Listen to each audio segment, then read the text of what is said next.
just fucking record? Arya. And I believe I did the intro for that one. I agree. I think you did. Little Aryers. Yeah, she meant Surio. Are you sure of that? Yes. Arya? Ha! You walked right into it. What? There was nothing to walk into. You said fucking I know my line, and so do you, bitch.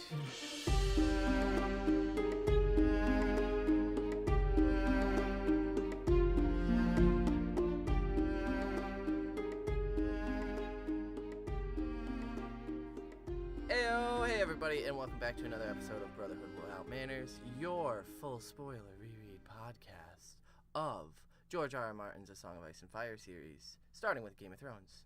I'm Nate. Oh, you son of a bitch. Snuck in there real Slipped quick. right in there. Well, I'm Zach, and he is what he just said he was. The sneaky devil and a Nate. few other choice words that I could recall. And we are two brothers who are just about obsessed with George R. R. Martin's world that he's created here for us in this book series. Yeah. So if you're just joining us for the first time, again, we're full spoiler. We will straight full up, frontal, baby. like starting now, like Fagon, fucking suck it. Oh, Jojen shit. Paste, fucking suck it. Jojen like, Paste. Come at me. Full spoiler. Snape kills Dumbledore. Whoa, that's pretty hard. Yeah, I fucking went there. We are full spoiler. We are full spoiler. If you're rejoining us, is that a word? Rejoining? It is now. Fuck yeah. Thanks for coming back. We appreciate you guys being here. We absolutely do. We've been getting some great feedback from you guys, so we are just excited. Each time we come into this little booth that we set up to record, we're excited to produce more content. Have we ever mentioned that our booth is just a couple mattresses leaned against the table? Oh yeah, no, we are ghettoing it hard in here, and I love it. It's sick as shit. We tack up a bunch of heavy blankets to reduce the sound echo in the room. For your listening pleasure. And after we do all this, we still get Barrick slamming against the goddamn door anyway. Man, we make all these efforts, and he's like, hey, can't stop me. But if you joined us last episode, we had read Arya 2, Arya's second chapter. She had just arrived. Well, not just arrived, but we were getting King's Landing through Arya's eyes and seeing how really upset Ned was at arguing with his council and just how much he wasn't enjoying his time there. And then we got some Syrio Pharrell action. We got some Syrio Pharrell. We got an 8-year-old feeling guilty over her friend being killed. It was a whole mix, a nice bag of mixture of emotions and just different events for Arya that really compact who she is later on, where that was such a good foundation chapter for her, where it's going to influence the rest of what happens. And speaking of, I think we have another one of those right here with Dany 3, where this chapter I think really helps symbolize who she will become.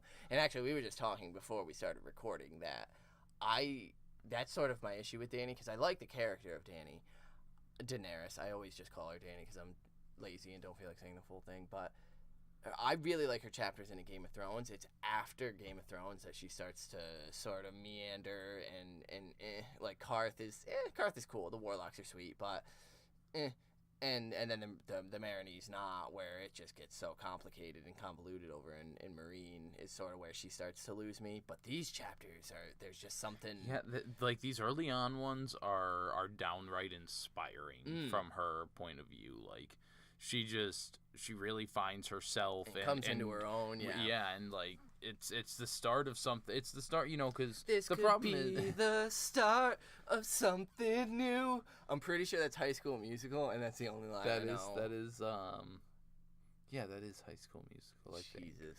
But I don't know. It's been a long time since I've High School Musical. We open with the Dothraki Sea, says Sir Jorah Mormont as he reins to a halt beside her at the top of a ridge.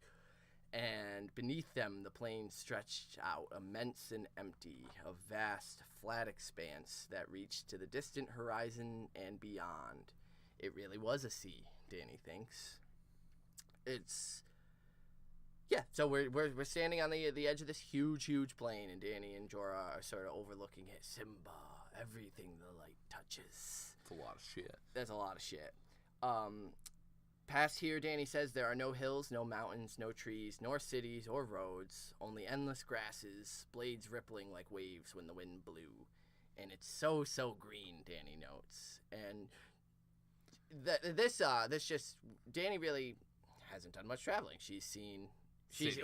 She's seen cities on the run. She hasn't had the chance to slow down and really enjoy appreciate the beauty. So of these cities. I like that Dany really does want to enjoy the beauty of this stuff. And we'll see that even a little more here once we see how she's evolved in just a few days. Yeah. But Jorah condescendingly, Jorah the dick. I don't like Jorah in the books, but he says, yeah, it's green now, but yeah, and then he tells her you should see her when it blooms. It's all red, dark red flowers from horizon to horizon, like a sea of blood. And then when the dry season comes, it all turns to an old bronze color. And this is only one type of grass, sweet child. There are hundreds. And he kind of goes into this, and I love this description. He says, down in the Shadowlands beyond Ashai, they say there are oceans of ghost grass, taller than a man on horseback, with stalks as pale as milk glass. It murders all other grass and glows in the dark with the spirits of the damned. The Dothraki claim that someday ghost grass will cover the entire world and then all life will end. That's one of my favorite weird sort of like wives' tales we get in this book, because that's such an image in my head. To me, it's like this Dothraki version of like a Ragnarok or the apocalypse. Yeah. And it's just such a cool way to perceive it, that this natural growing grass that just happens to kill all the other surrounding grasses will eventually, and I mean, I always like kind of compare it to the bees. If all the bees were to die off, humanity would be fucked. Yeah. And we know that actually to be sort of scientifically backed up. So it's sort of similar thing. This is like the closest thing to sounding like an accurate statement. Where if something doesn't keep these from growing, then eventually they're going to kill all vegetation, and it's just crazy. It's such a cool. It's a really beautiful image too of just Westeros just covered with these tall, like, it's so surreal in my head. Well, honestly though, it's almost like, because you could say that the ghost grass represents a number of different cultures and civilizations there, that the ghost grass is Westeros. It's these people, these barbaric people that are going to overrun the world if everybody lets them, and they're just going to, force everyone to do what they want, be how they are. But at the same time, it could very much be the Dothraki themselves. #deep. Holy shit. Suck a dick. But anyway, Dany thinks that she doesn't like the thought of everything dying around her when it's so beautiful here. She doesn't want to think about things dying. That's terrible. So she hears voices and turns, and she thinks that her and Ser Jorah had outdistanced the rest of the party, and they were finally just now catching up. Eerie is climbing up sort of the little expanse, and so are her Khas. And everyone's doing fine except for Viserys, who is miserable out here. Yeah, which he had been told to stay in Pentos. Like, yeah, Illyrio offered him his manse. Said just chill here, and he wanted to make sure that he was by the Drogo's side until the debt was paid. Mm-hmm. Until he had the crown that he was promised. Crown for a king. Little wine ass, that's what led to your death. If you had just stayed there, Illyrio would have pampered your ass for as long as it took. One of my favorite parts of this is Dany thinking about this conversation. Viserys had then said, and if he tries to cheat me, he will learn to his sorrow what it means to wake the dragon. And he grabs the hilt of his borrowed sword. And it said, at that, Illyrio had blinked at that and wished him good fortune. Yeah. Like, good fucking luck, dude. Go for it. You'd go ahead and try that. You absolutely pull a sword on Khal Drogo. Show him what it means to wake the dragon, please. But Dany realizes that she doesn't want to hear that shit today. She's over her brother's shit. She doesn't want to listen to it. And she's absolutely enjoying what she's seeing in front of her. Yeah, the day is way too perfect for that shit. So it said she felt at peace, and she was not going to let her brother spoil it. So she tells Jorah, tell them to wait here. You wait here. Tell them all I command it. And he smiles. And it says that Ser Jorah was not a handsome man. He had a neck and shoulders like a bull, and coarse black hair covered his arms and chest so thickly that there was none left for his head. Yet his smiles gave Dany comfort. Again, I don't like Book Jorah much. He kind of creeps me out, but it's nice that Dany has some comfort. But... So yeah, he's definitely the creepy uncle. He's got that, I look weird, I'm kind of awkward, and, but he's got that inviting, warm smile. And that sagely sort of, and he tells her, you're learning to talk like a queen, and she says, not a queen, a Khaleesi, and she gallops down the ridge alone. He kind of reminds me of that. What's that villain from the Smurfs and shit? I don't know. The Smurfs were always weird to me as a kid. Yeah, I don't know his name off the top of my head, but that guy. This is when we need your son here. True story. When we need Jude here to just immediately tell us the villain. But she rides off down the ridge alone, and it says the descent was pretty steep and rocky, but she rides fearlessly, and joy and the danger of it all were a song in her heart. She just loves the freedom of this choice. You know, she's able to go off on her own now and enjoy the splendor and beauty of the day without her brother, without having to follow his commands, and doing so a little recklessly, and it's sort of amping her up. It's giving her this little adrenaline rush that she never really got to. Her brother had told her that she was a princess, but not until she had gotten to ride her silver in this way had she ever felt like one. She feels like a princess riding out here among these beautiful plains and in this tall grass, and it's a very picturesque image. But then she thinks that the riding wasn't easy at first. Yeah. And that when the Khalasar had originally broken camp the morning after her wedding, they moved east to Vaisdothrak, and by the third day, she thought she was going to die. Yo, she had a horrible experience technically, she's had one of the worst experiences of all the characters that we're going to see. See, this has always been one of my things in a lot of, like, literature and cinema and stuff, is, like, a lot of people, bam, that's it, they're good. Yeah. Or, like even, you know, it's such a weird reference. Yeah. Like, he suffers no effects from that. This is a strong beast that is, you know, if you're not doing it right or properly, it will hurt. And as we learn, it says she had saddle sores on her ass. Her thighs, well, not on her ass, but on her bottom, but her thighs were chafed raw. Her hands were blistered. Her legs and back muscles were so pained that she could hardly sit when she dismounted for the day. Each night, her handmaidens had to help her down off her horse, but that's not even where the real shit begins for her. Because at night, you know, throughout all this, her wedded husband, he's ignored her almost entirely. Just like the wedding. You know, with all of his blood riders, his men, his Khal, they drink and party all night after they've settled up camp. And then, you know, sometime early in the morning, he'll come walking in and have his way with her. Yeah. He just mounts her and then falls asleep. Yep. And that's that. While she lay in pain, too pain to sleep after her hard day of riding the horse. And then he comes in and just mounts her as he pleases. And this becomes a cycle until she thinks to herself that she would rather kill herself. She can't take it anymore. Yet, that very night, when she slept, she dreamt the dragon dream again. But her brother wasn't in it this time, only her and the dragon. Its scales black as night and slick with blood. Her blood, she realizes, and its eyes were molten gold, and as it opens its mouth and flame roars out in a hot jet, she can hear it singing to her, and she opened her arms to the fire and embraces it. Now, I think it's really cool how she was just, as she was riding down the hill, the wind was singing the song to her heart, and now the dragon is singing to her. Yeah. She lets the fire cleanse her and temper her, and she could feel her flesh sear and blacken and slough away, and felt her blood boil and turn to steam, yet there was no pain. She felt strong and new and fierce.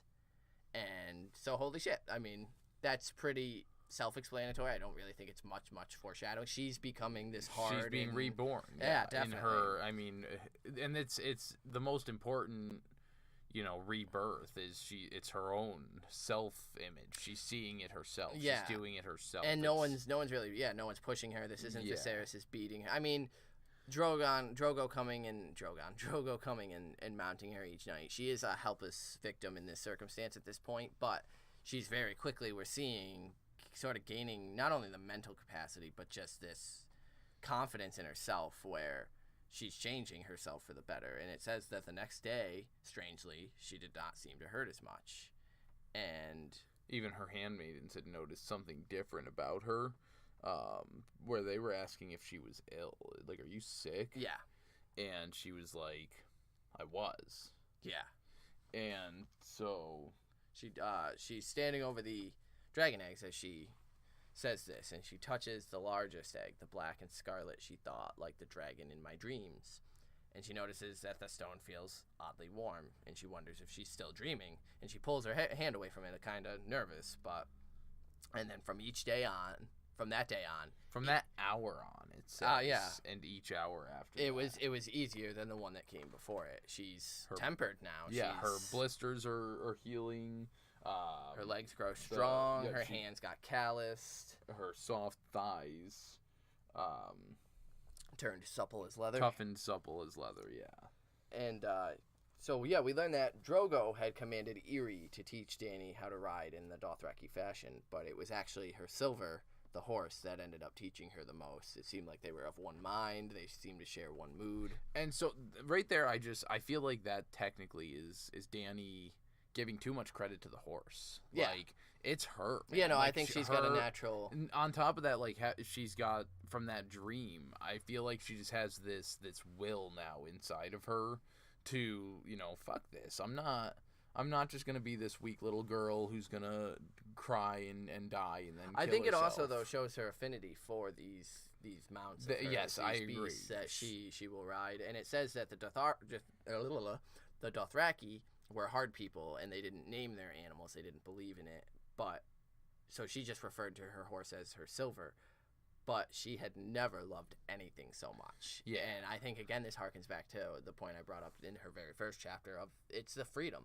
Her Silver represents that freedom of I can just go and gallop and sort of risk my life a little bit in this sort of excursion if I gallop too fast or a little recklessly. But it's part of the fun. It's part of the adrenaline. It's my choice. I decide where we go. I decide when we stop. And it's this freedom for her.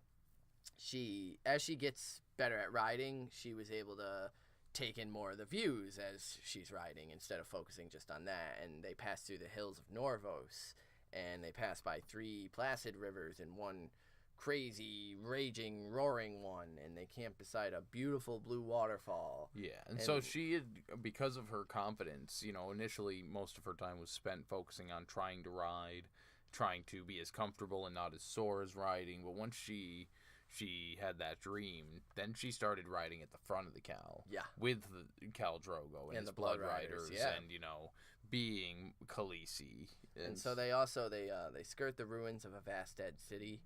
They also race down Valerian roads. And for half a moon, they rode through the forests of Qohor. So it's just this, she's getting this. And it also reminded me of Arya on the King's Road.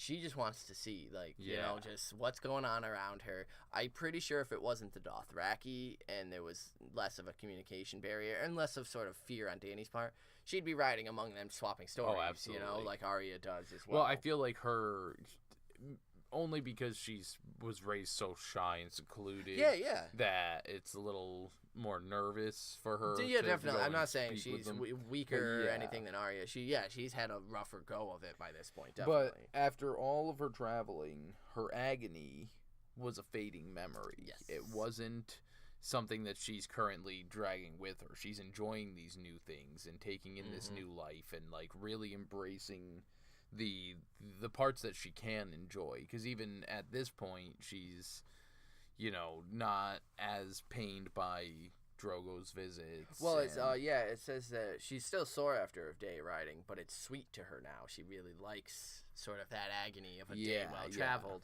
and she's always eager to jump back into the saddle the next morning. And then when Drogo came to enjoy her in the evenings, her cries weren't always cries of pain at this point.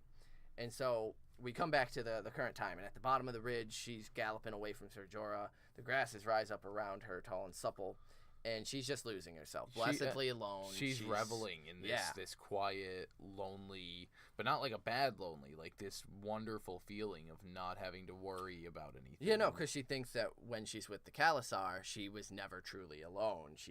Drogo came when the sun went down, but other than that, her handmaidens fed her, bathed her, and they slept by the door of her tent. Drogo's blood riders and the men of her cause were never far, and her brother was an unwelcome shadow day and night. And as that line hits, she can hear him screaming at Ser Jorah up on the hill about being stopped. Of course, it's about being stopped. And so she rides on, not having it, and it says she submerges herself deeper in the Dothraki Sea, and I really just like that line. Like, it's a sea of grass, but she's just diving right in, and she's laughing, and she's having a great time, and she gets the urge to feel the dirt between her toes, to curl her feet in the dirt, and so she dismounts and she's taken off her boot, and it says Viserys came upon her as sudden as a summer storm. And fuck him, man. Yeah.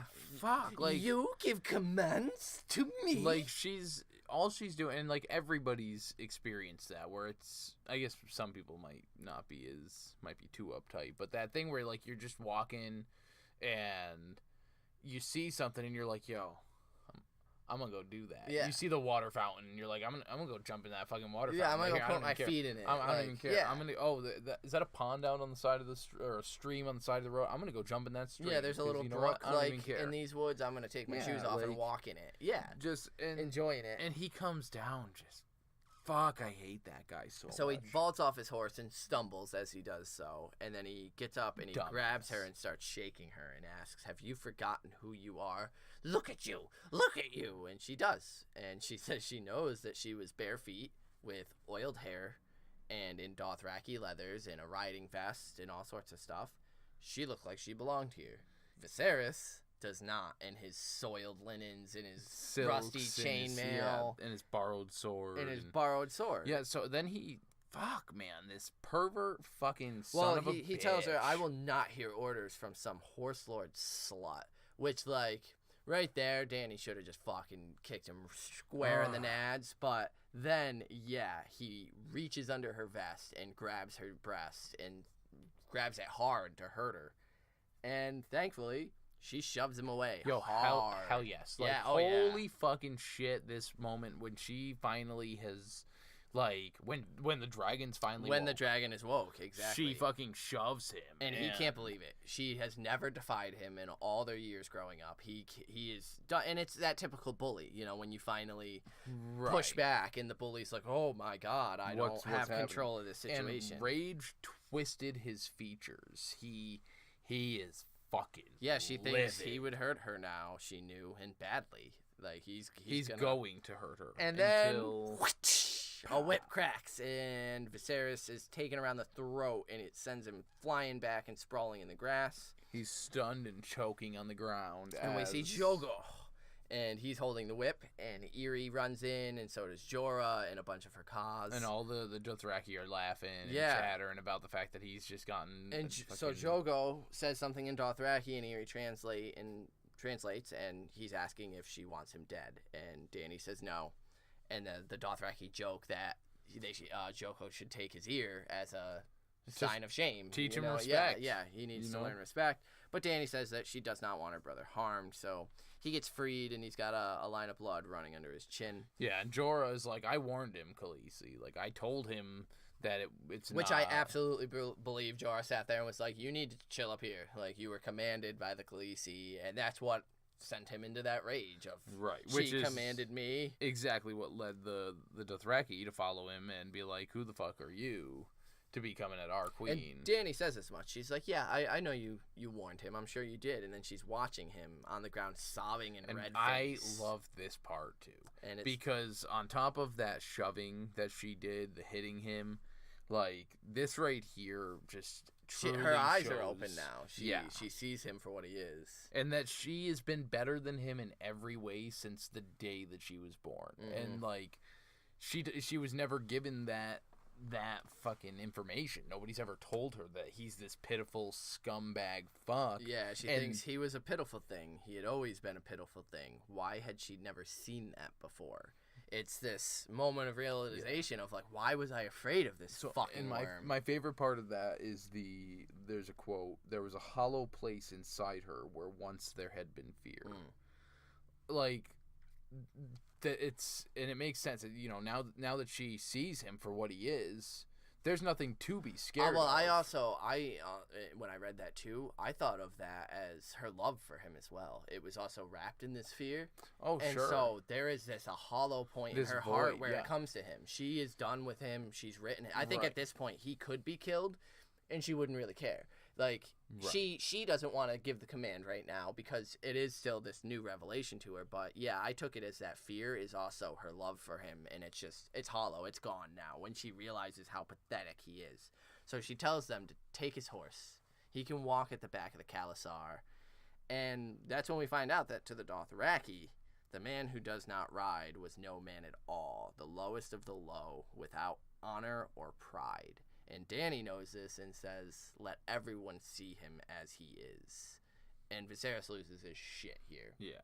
He shrieks, no. He turns to Jorah, telling her, hit her. Your king commands it.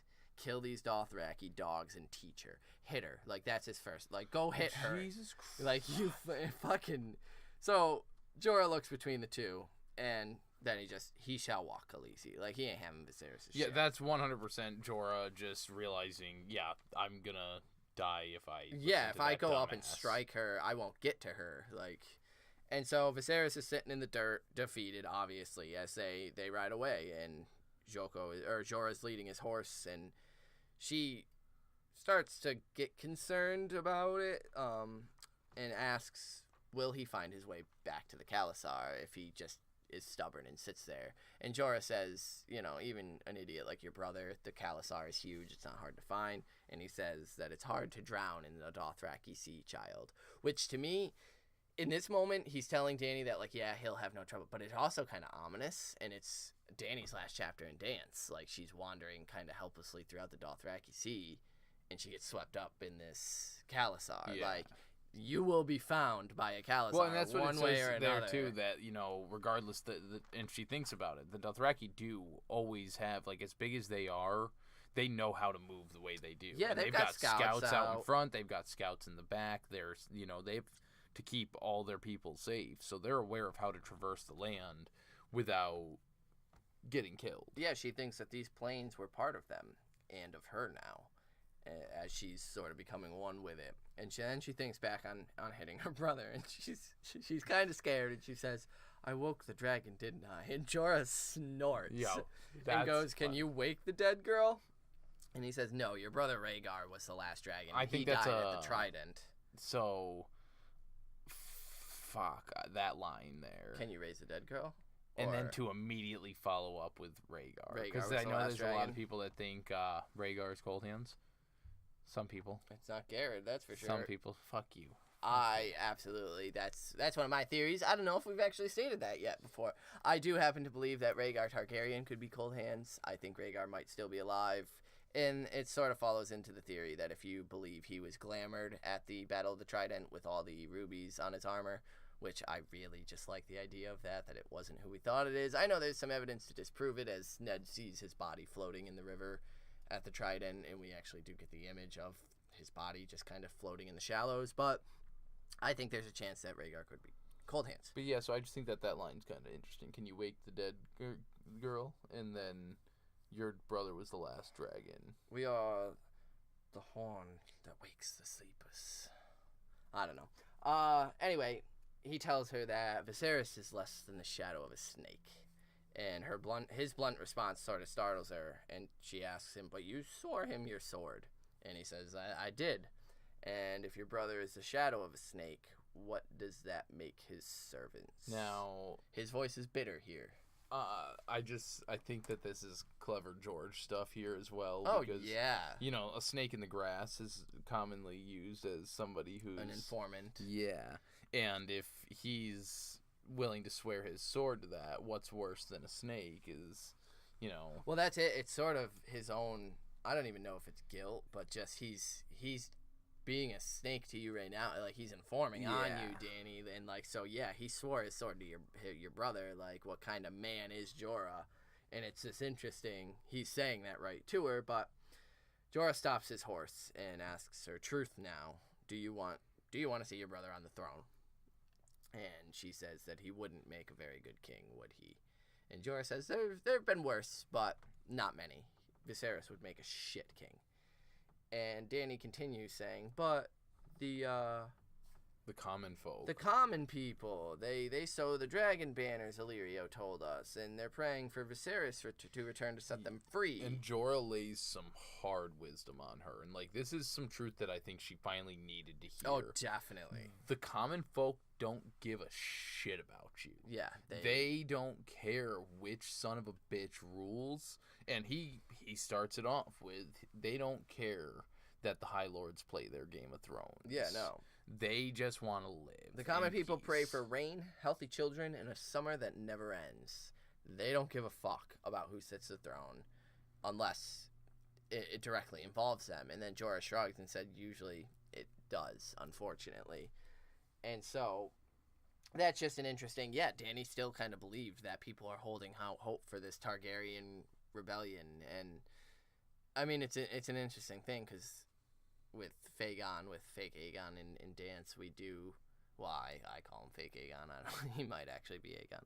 But we know that there sort of is a Targaryen resurgence happening, but yeah, it's not common people. So, and I like, think this is part of... Because, you know, we get a lot of in Jon Snow's chapters, you need to kill the boy and let the man...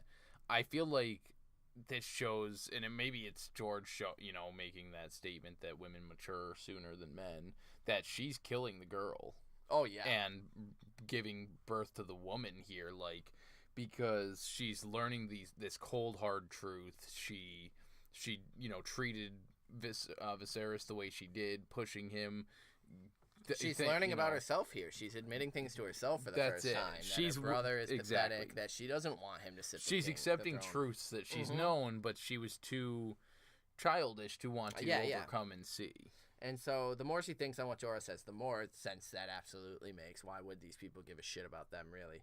And so she asks him, what do you pray for, Sir Jorah? And he says, home. And she notices that his voice is thick with longing.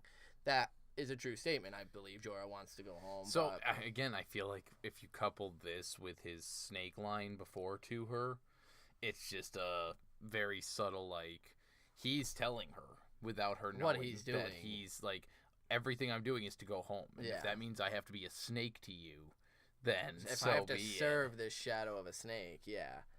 But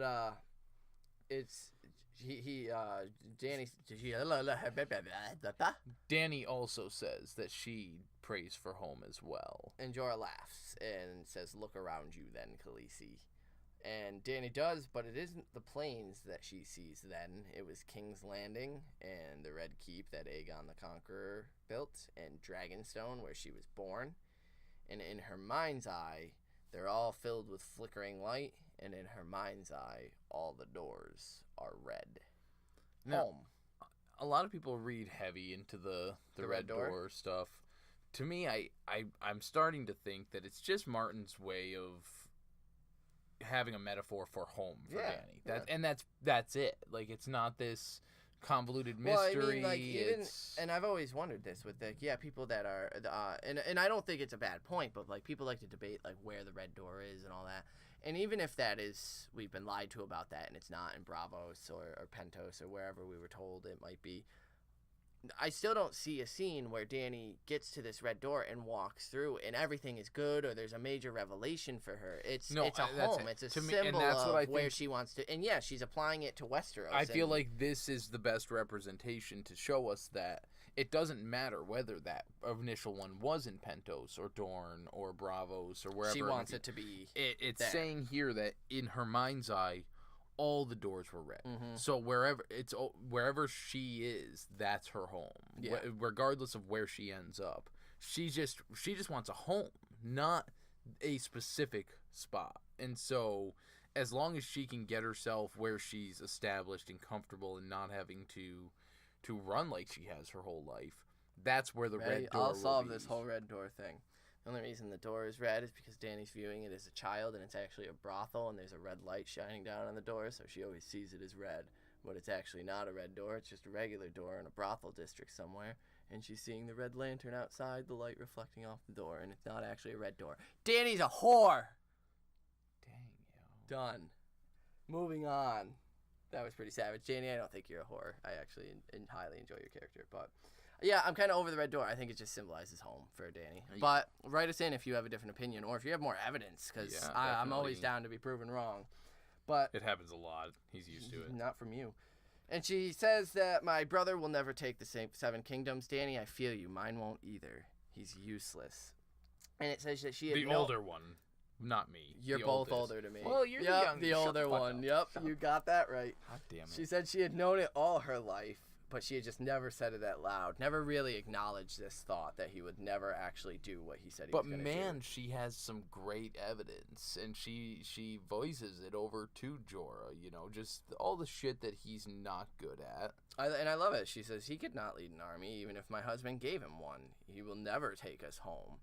And Jorah says, wise child at this. And that's what annoys me about Jorah, is like, why couldn't you just do wise Khaleesi? Like, why you gotta do the child? I understand that she is a child, but like, Jorah's an idiot if he doesn't see this as a moment of growth for her. So like, why condescend her with the child when she's making these strides? That's it. He's a snake in the fucking grass. I get it, but he's just like, this is why I really don't like Book Jorah, is because he's got this condescending, and she tells him, I am no child, and she gallops off, leaving them all behind again. And by the time she actually catches up to the Khalasar again, it's dusk. Yeah, her tent. So she sees her tent's been erected over by a nice little spring-fed pool By slaves. Interestingly by slaves, enough. Yeah. And yeah, she can hear voices. The Khas are swapping stories in the tent near her Khas. I'm sorry. The palace tent there up on the hill. And she thinks that by the time he arrives at the camp, everyone's gonna know Viserys for a walker, because there are no secrets in the Khalasar, and word travels quick. So he's gonna be mocked mercilessly from this point. So she gives her silver over to some slaves, most likely to slaves. For grooming.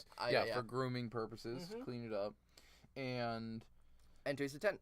Yeah, goes on into her tent, and she's going to immediately head over to her dragon eggs. Yeah, she sees this weird finger of red light and dusty light that goes near her dragon egg. Once she gets over there, there's just a finger of light that hits the dragon eggs, and it's very reminiscent of when she first got them, the lights reflecting and showing them shimmer, and that's all I think it was, kind of. Because she said that they like exploded with light. I've got the quote here. For an instant, thousands of droplets of scarlet flame swam before her eyes. It explodes in this like kaleidoscope of light real quick when it hits a certain point on this egg. And so now they've been known to do that anyway. That kind of light trickery and stuff. She blinks and it's gone. But I do definitely think that with the way she's feeling, the way things are going, those eggs are coming alive. They are at this point stirring, and yeah, she's telling herself stone. They're stone. The dragons are all dead. But when she picks it up, it's warm in her hand. It's warm to the touch, and she thinks that the sun must have warmed it while we rode. But obviously, we know there's something more going on. She's had these dragon dreams. She's changing herself. Actually, as much as I don't have a right to comment on it, we'll learn at the end of the chapter, she's changing at this point both physically and mentally and in just her cognitive way. So she's changing, these eggs are changing. It's this parallel that's running. But she decides that it was a son, so she's not worried. She commands a bath be prepared for her. Yeah, so they bring her big copper tub she got as a wedding gift and has it filled up. And her handmaidens start cleaning her up as she climbs in the tub with one of them to clean, which is just a positional thing. It's I'm gonna easier to clean your back from here than so up there. She asks, and I don't think she directs it to either one specifically, but she asks if they ever seen a dragon, and they answer that the dragons are gone, Khaleesi. And she's pretty disappointed. She asks everywhere, even in the East, because she had heard stories that magic, and I have an interesting quote here, that was magic had died in the West when the dragons came to Valyria. And basically it goes on to say that try as they might, it couldn't be held back, this dying off of magic. But in the East, Dany had heard rumors that things were different, that there were manticores in the Jade Sea, basilisks in Yi Ti, blood mages, warlocks, and shadowbinders in Ashai. So why couldn't there be dragons? Especially when she heard that dragons supposedly originated in Ashai. So she's sort of holding out this hope that maybe somewhere secretive, maybe just living on their own, dragons have somewhat survived. But they continue to deny it. The dragons are gone, Khaleesi. But Doria speaks up. Yeah, now Doria was found in a brothel in, was it Lys? Yeah. And so she's not Dothraki. Nope, and she's older than Dany and these other She's two. about 20. Yeah, she's about 20. Yeah, and so they're, Dany's 13, almost 14 here, and the other two are right around Dany's age. They were also found as slaves and brought at that same age, 13, 14. So Doria speaks up saying that a trader from Karth had told her that dragons came from the moon. And he said that the moon was an egg. And there were once 2 moons in the sky, but one got too close to the sun and cracked, and 1,000 dragons poured out and drank up the sun's fire, and that's why they breathe fire. I really like this story. I love this story. Of all the stories, now this is one that I've read in other mediums. Oh, yeah. There's a lot of stuff behind this one. Since I haven't quite finished Fire and Blood and World of Ice and Fire still. My favorite part of the story, though, is that one day the moon we know will crash, go too far into the sun and crack, and release more dragons back into the world. Yeah, which is really, really it's foreshadowing. It's a subtle, they're going to be reborn. They're coming back. So the Dothraki girls laugh at Doria, and they say, no, the moon is God, wife of sun. It is known. It is known. It is known. It is known. I fucking love it. It is known. We finally got to it. It is known. Anyway, so Dany, she's pretty bummed about this, but she gets out of the tub, and she's thinking of eggs and moons and dragons. So she's getting oiled up and perfumed and stuff, and they prepare her dinner for her, and they're leaving, and she calls back to Doria. You stay with me, And please. so now this scene is given actual airtime on the TV show. No, this is montage. And in this, it's they're eating dinner. I feel like she's definitely going to talk a little bit more about the dragons. The dragons and the egg, yeah. But then she has also been hired for a specific reason. Yeah, Doria's going to teach Dany how to fuck. And so I think she's been teaching her. I agree. But tonight's the night where she's really like, show me the real shit. Yeah, this is because in a few minutes, this is the first night. Drogo always, and apologies, but Drogo always takes her from behind, as is the Dothraki way. And we learn a little later on that tonight's the first night she makes him look upon her. And yeah, so they speak, her and Doria speak long into the night, and then when it says when Drogo comes to her, she's waiting for him, and he's surprised. And she tells him that tonight we must go outside, and she drops her silks. As we learned from her first chapter, the one with the wedding, that all things of importance must be done under the sky. So, that's perfect right there, because here comes my fucking question of the episode. Dany knows she's getting pregnant right now, right? All things of importance must be done. Like, let's go out here and do this. And I'm embracing, like, Dany's gotta, like, and because then, so I'll come back to it. Yeah, all things of importance must be done. They go right out in the middle of the Khalasar, a short way from their tent, and he tries to turn her over, and she says, no, tonight I would look upon your face. And they start doing the dirty. So now I think that this is more what I was assuming that the importance was she's taking charge. She's becoming a queen to this right in the middle of the Khalasar. Not necessarily that she knows that she's getting pregnant. I mean, I definitely think that's her plan. Is that, you know what? And I feel like it goes back to the dream where it says that the dragon was slick with her blood. Yeah. So it's her child. Yeah. Is how it should be. It seemed like a birth scene to me as right. well. Yeah. And so I definitely think that it's alluding to that. Whether she knows, she probably has some kind of subtle knowledge. That motherly instinct, like this is the night that I'm doing it, and it's actually going to happen. My ovulations is lining up with the sun and sky. That's just she has to go under the planets that are rising. But yeah. So they go at it right there in the middle of the Khalasar. There is no shame amongst the Dothraki. She can hear people whispering. She knows people are watching, but she's just focused on Drogo. And at the moment of his pleasure, Khal Drogo calls out her name. Which, damn, girl! Doria knows some shit. Then we kind of jump ahead, and I'm guessing at this point, a couple weeks, a week or so has passed. No. I would say that it's been months. At least they're on the far side of the Dothraki Sea. We learned. So yeah, probably. Yeah, because I've had 2 kids, and not personally, but I have 2 children that their mother gave birth to them, and you don't start showing immediately. You know, so I... Oh, yeah, that's true, because, Jeekwe notices the swell of Dany's belly, and, Khaleesi, you have baby inside you. Yeah, she's just noticing it. And Dany responds, I know. And that's when we get sort of the bombshell. It was their 14th name day. Yeah, and end chapter. So she's pregnant 14-year-old at the edge of the Dothraki Sea. The inside, like, she's far in. Next week on Teen Mom. No, I really, for some reason, the bringing up again the quote that all things of significance must be done under the open sky, it really made me feel like she knew she was getting pregnant that night. Like, this is when Drogo and I are going to make our child. Yeah, see, I feel like that's what the dream is meant to tell us by George. I was thinking of it more as because she's feeling so empowered, she's going to take control of this, and she wants to enjoy herself too tonight. Yeah. And since she's the one leading the way, that's important to her because it's the first time, and that's what she was referring to. But no, you absolutely could be right that it's because she knows, you know, no, I'm having his child tonight. Yeah. I need to give birth to this dragon. It just felt so, like, I mean, it's definitely an empowering moment anyway where she's taking control, but it feels so much more empowering to me than just, I'm gonna not let him ride me like a dog. I'm gonna take charge of sex. Like,